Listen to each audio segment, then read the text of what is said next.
কিছু গোষ্ঠী আছে, এই গোষ্ঠী মনে করে যে ধর্মের ব্যাপারে বলবার একমাত্র অধিকার তাদের, এবং তাদের বাইরে আর কেউ কথা বলতে পারবে না।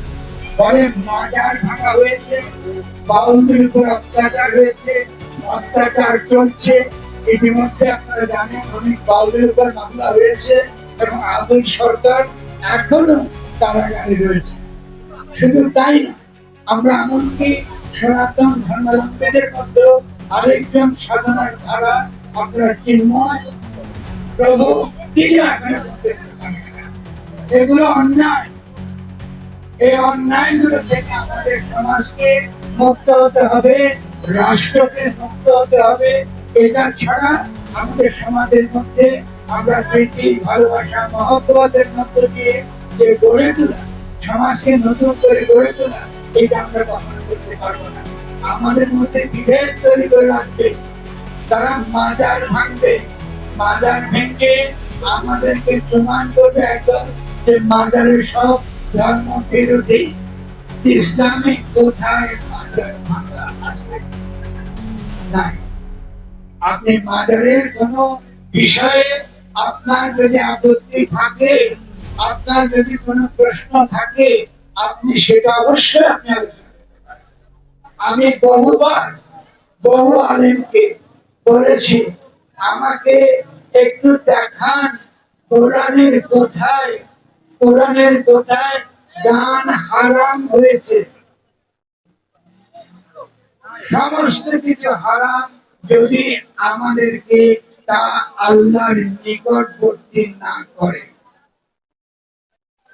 যা কিছু আমরা করি যদি তা আমাকে আল্লাহর কাছ থেকে দূরে সরিয়ে যায়, এটা হারাম।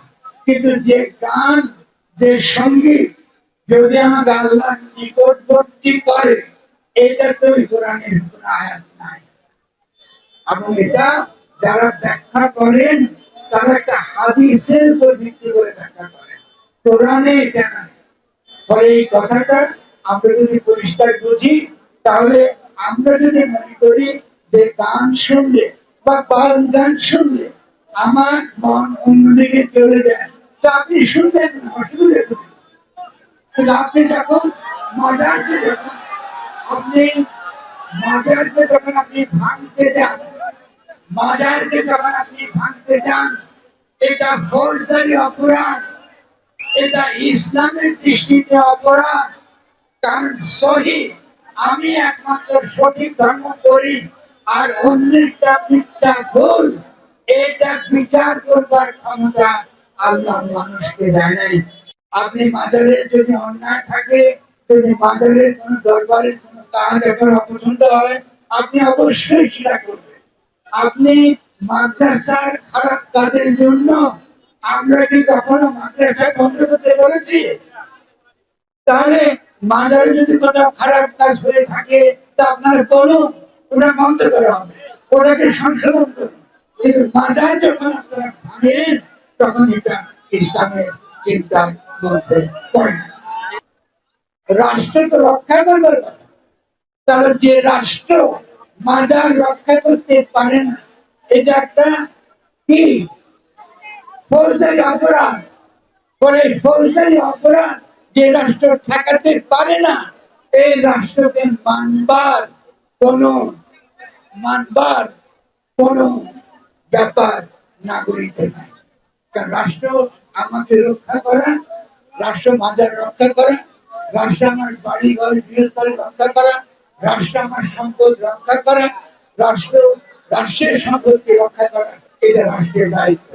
তা আমি এই প্রশ্ন করে এটা বলবো, আমরা এখনো পর্যন্ত একটা রাষ্ট্র গঠন করতে পারি নাই যে রাষ্ট্র মানুষের গণতান্ত্রিক অধিকার নিশ্চিত করতে পারে।